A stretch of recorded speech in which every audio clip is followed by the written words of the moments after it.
Salut les belles âmes, je vais vous faire une vidéo aujourd'hui qui s'appelle «Faire les choses au bon moment».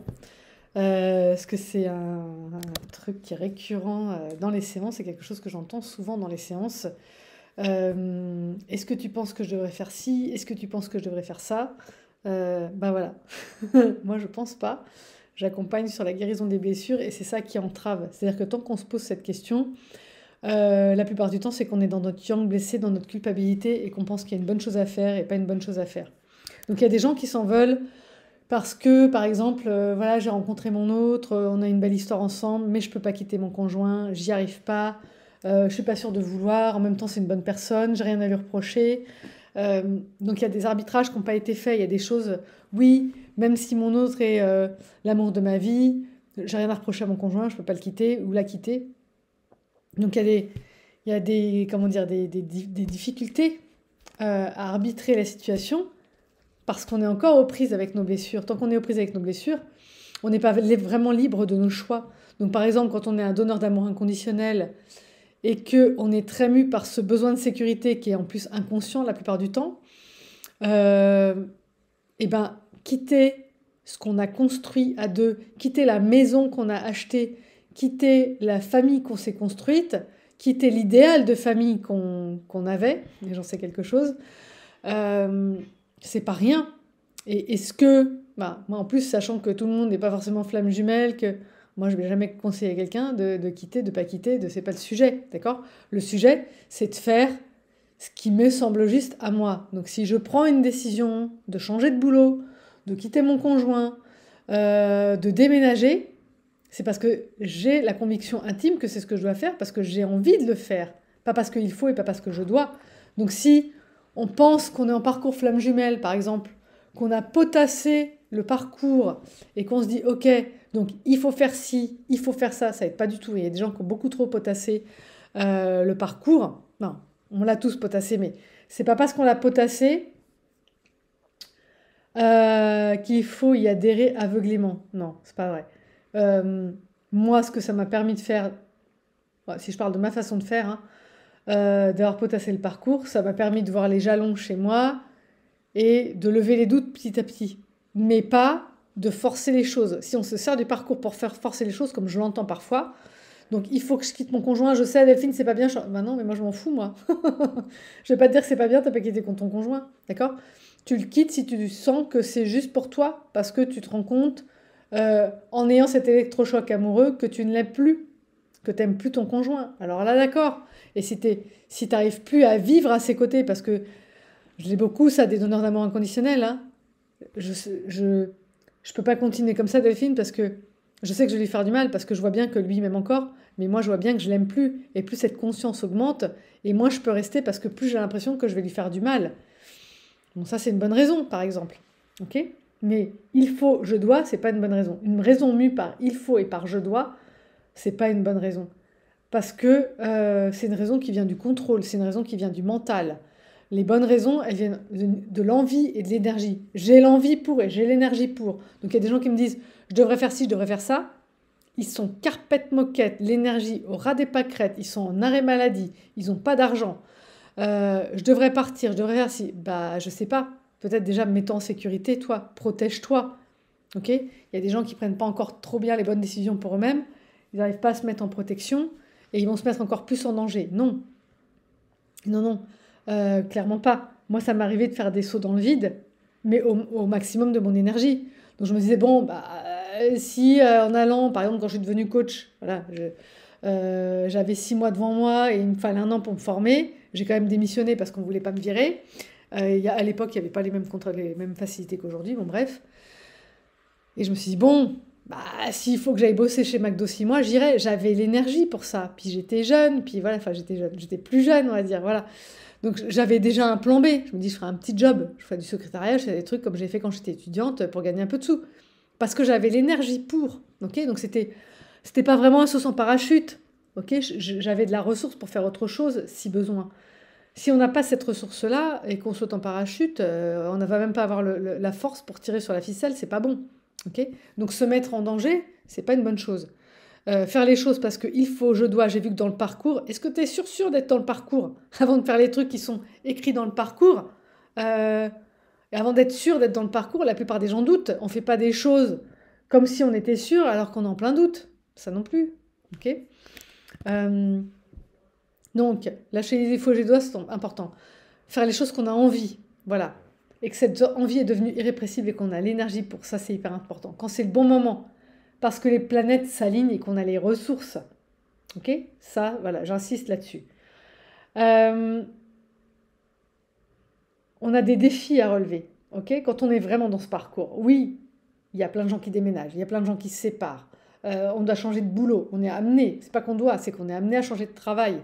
Des fois, on sent qu'on doit, parce que je peux plus, la Delphine, je vais au burn-out, j'en peux plus, je suis trop fatiguée, je suis pas assez respectée. D'un coup, on se réveille et on se dit, je peux plus quitter, je peux plus continuer comme ça, d'accord? Et donc, c'est là où on se rend compte des choses. Et quand on se rend compte des choses, on peut avoir l'énergie qui se mobilise en parallèle. On peut avoir l'énergie qui vient en même temps. Parce que ouais, là j'ai plus envie en fait de vivre ça. J'ai plus envie de subir ça. Quand on n'a plus envie de quelque chose, parfois on a une envie en face qui vient. Bah t'as pas d'autres cordes à ton arc? Ah mais si, mais en fait je t'ai pas dit, mais ça fait 10 ans. Il y a des gens qui me disent ça, hein, j'adore, c'est trop mignon. Qui ont un boulot alimentaire qui les saoule depuis 10 ans. Ça fait 10 ans qu'ils se sont formés à 10, 5, 2, 3, 4 trucs énergétiques, soins parallèles, je sais pas quoi. Enfin, il y a des gens qui ont, je sais pas combien de cordes à leur arc, mais qui n'ont jamais osé se lancer. Bah voilà. Donc quand on n'a plus envie, il y a cette envie-là. Alors non, c'est d'un côté. Plus envie, il y a l'envie qui émerge. Et quand l'envie émerge, et qu'on a les ressources pour, comment dire, pour alimenter cette envie, bah là c'est trop bon. Donc un chemin de retour à soi, ce qui se fait dans la souffrance, c'est les guérisons. On est à l'hôpital, on vient de se faire opérer, on a cassé son bras, on est dans le plâtre, ouais, c'est souffrant, ok? Donc la guérison, elle est souffrante. Quand on a une guérison physique, c'est souffrant, ok? Quand on est dans les suites de couches, on a des souffrances. Mais une fois qu'on a vécu cette guérison, on a toute l'énergie que notre corps avait mobilisée pour guérir qui se remobilise pour autre chose. Donc quand on a traversé nos plus grosses guérisons mentales, émotionnelles, on a une énorme énergie qui se libère. C'est là qu'on peut agir. C'est pas en plein processus de guérison. C'est pas dans notre nuit noire. On va pas se mettre à bouger dans la nuit noire. Moi, je me rappelle, dans ma nuit noire, j'avais juste envie de rester allongée par terre, à pleurer, ou dans mon lit. J'avais envie de rien foutre, clairement, hein. J'avais juste envie de bouquiner, d'écouter de la musique et de pleurer, c'est tout. Voilà. J'ai réussi un peu à le faire, mais voilà, quand on doit travailler, on doit aller au boulot, c'est déjà une énorme souffrance. Changer de travail à ce moment-là, comment on va faire un entretien, comment on va réussir à passer un entretien d'embauche en étant complètement carpette moquette? Comment on va réussir à convaincre de nouveaux clients quand on est complètement carpette moquette? Non, moi j'ai mon chiffre d'affaires, je trouve qu'il s'est craché pendant 3 mois, enfin je veux dire, clairement quoi, hein. Même plus parce qu'après, j'ai pas été autorisée à reprendre mes activités. Donc ça a duré 5 en réalité. Voilà, donc c'est pas un moment où on peut créer quoi que ce soit. On n'est pas dans notre énergie créatrice, on est dans notre énergie curative. Voilà, on est dans la cure. On est en train de penser nos plaies. Et quand on pense des plaies qui sont là depuis, même mes plus jeunes clients qui ont 20 ans, 20 ans de souffrance, et puis c'est pas ceux qu'on souffert le moins, hein, la plupart du temps. Donc 20 ans de souffrance, 30 ans, 40 ans, 50 ans, on n'en vient pas à bout en 5 minutes. C'est long de guérir ses blessures. C'est long. Moi, il y a des blessures, je pensais que je ne viendrais pas à bout dans cette vie-là. Et finalement, en rentrant dans le parcours, en étant bien au fond de la casserole, et en recevant le protocole que j'ai reçu, voilà, j'ai réussi à aller là où je ne pensais pas arriver un jour dans ma vie. Mais ça m'a pris vachement de temps. Ça fait 20 ans que je suis coach, j'ai déjà dit dans une vidéo. Il y a des gens qui me disent « Ouais, Delphine, ça va être encore long. » Je dis « Non, c'est peut-être l'affaire de 3-4 mois. » C'est pas long, 3-4 mois. Moi, ça fait 20 ans que je suis coach et thérapeute. Il y a des outils que j'ai que d'autres n'ont pas. Et pourtant, je n'étais pas sortie de mes blessures. Et je suis mon premier outil. J'ai toujours expérimenté d'abord les outils sur moi. J'ai d'abord regardé s'ils fonctionnaient sur moi. Donc, j'ai toujours travaillé sur moi. Et pourtant, au bout de 20 ans de coaching, de thérapie, de machin, je n'étais pas complètement sortie des blessures. Mais parce que je n'avais pas été confrontée aussi fortement. J'ai déjà dit ça, on ne peut pas aller travailler des choses dont on n'a pas pleinement conscience. On ne va pas travailler des choses pour le plaisir de travailler dessus. Donc si elles ne sont pas douloureuses, Si on sent pas de douleur, on va pas y aller. On n'est pas maso non plus, ok? Donc je voyais bien que j'étais dépendante affective, mais j'étais pas en danger. Donc je savais que on n'allait pas me quitter, je savais que j'avais mon petit cocon qui était indéboulonnable. J'allais pas travailler dessus pour le plaisir de travailler dessus. J'avais envie parce que j'aimais pas, je voyais bien que ça me privait d'une certaine liberté, mais j'avais pas assez de motivation pour. Voilà. Quand on tombe dans cette douleur forte, la motivation devient XXL. Ok? Et ça va exactement dans ce que je vous disais dans le titre de cette vidéo, c'est faire les choses au bon moment. On finit de guérir nos blessures, on poursuit nos guérisons, on les entame à ce moment-là parce que c'est le bon moment pour nous, parce que c'est le moment où on a mal, c'est le moment où on les vit. Ok? Quand on n'a pas conscience d'une blessure, on ne peut pas la guérir. Mais quand on a la tête dedans, quand on a la souffrance qui va avec, alors là, ça y est, on trouve les outils pour, on trouve les bons outils pour. Tant que je jouais avec mes outils, parce que voilà, j'avais pas vraiment d'impact XXL à avoir, j'en avais. Mais là, quand j'ai été dans le dur du dur, quand ta voiture, elle marche plus, tu cherches le meilleur mécano parce qu'il faut qu'elle redémarre. Tu vois? Donc quand ta machine humaine, elle est en stop, tu essayes de trouver les outils qui vont te sortir du truc. Et c'est pour ça que tu trouves à ce moment-là les bons outils pour. C'est pour ça que ça marche à ce moment-là. C'est parce que c'est à ce moment-là que tu en as besoin. Donc tout arrive au bon moment. Ok? Tout est une question de timing. Donc vouloir pousser à la roue, faire les choses parce qu'il faut, je dois, j'ai l'impression que, parce qu'on est mu par ce yang blessé, cette culpabilité qui est aux commandes, non, on va au tas en faisant ça. On va se faire du mal au lieu de se faire du bien. Ok? On va pas quitter aussi sa zone de confort quand on n'a pas d'énergie. Donc chercher un nouveau job, chercher une nouvelle baraque, machin, tout ça, c'est quitter sa zone de confort. Quand on n'a pas d'énergie, c'est pas la chose à faire. Ok? Donc le bon moment, c'est quand? C'est ce que je vous disais, c'est quand on a avancé sur ses guérisons. C'est pas quand on est à l'hôpital, c'est pas quand on est en convalescence, c'est quand on est en pleine possession de ses moyens. Donc c'est après, quand on rentre à la maison. D'accord? Ok, tant qu'on est accaparé par penser ses plaies, pleurer, on ne peut pas agir. Ok. Tac tac, ça je vous l'ai déjà dit. Je vérifie toujours que je passe pas à côté de trucs que je voulais vous dire. Voilà, donc ce qui est important, c'est vraiment de comprendre que les guérisons, ça nous prend énormément d'énergie. Et toute cette énergie, elle se démobilise quand nos guérisons sont bien actées, elles sont bien avancées. Et c'est là, quand elle est libre, qu'on peut faire des choses. Parce qu'on a des projets, parce que voilà, on continue de fantasmer, d'élaborer des projets, et on a envie de les mettre en branle, mais quand on a l'énergie pour. Ok?